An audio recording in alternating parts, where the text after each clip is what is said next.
I never thought I'd see him again. Ethan Carter. My high school crush, the boy I spent years loving from a distance, too scared to confess. He was the golden boy back then, effortlessly charming, untouchable. And now, here he was, standing in front of me in the most unexpected place. A remote town in the countryside, looking like he owned the damn world. "Is it really you?" His voice was deeper, smoother, and when he smiled, my heart did the same foolish flutter it used to. We spent hours catching up.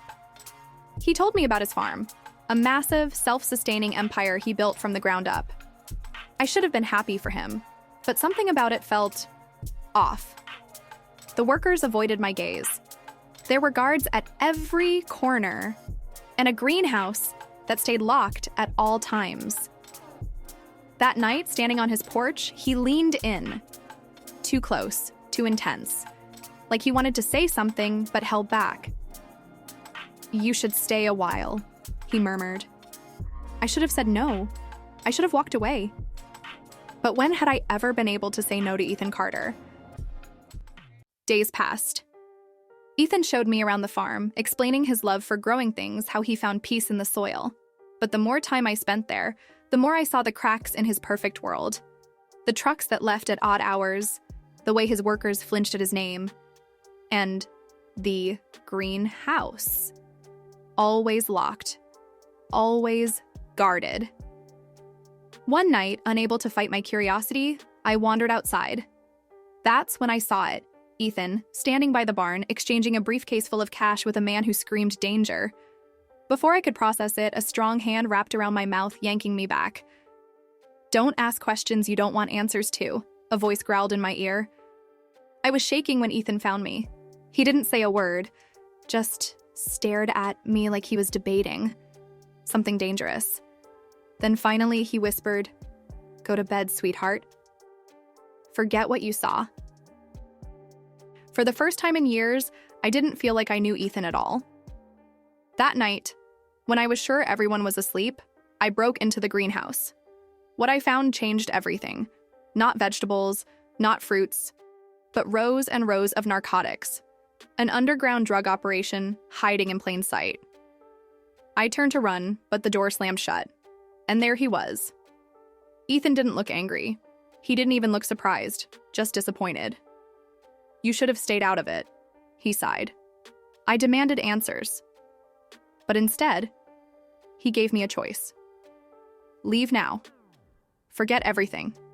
Or stay and understand what it means to be part of my world. I should have run. I should have been disgusted. But beneath the fear, there was something else. Excitement. Because despite it all, my heart still belonged to Ethan Carter, and I wasn't sure I could walk away. I stayed. Ethan was different with me now. Less guarded, more dangerous.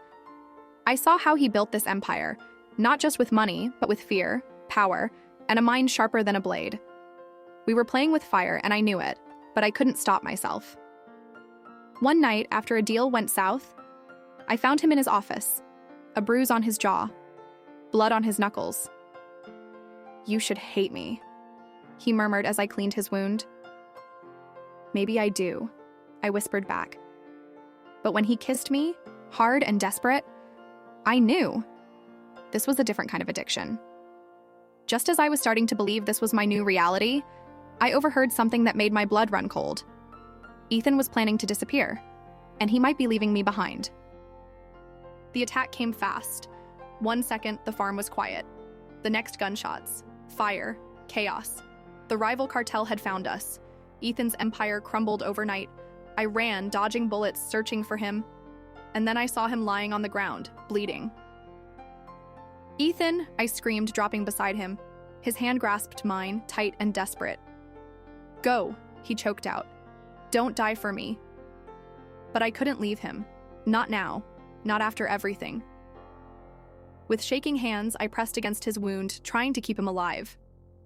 But I knew this world was swallowing us both whole, and for the first time I wondered, was Ethan my greatest love? Or my greatest mistake?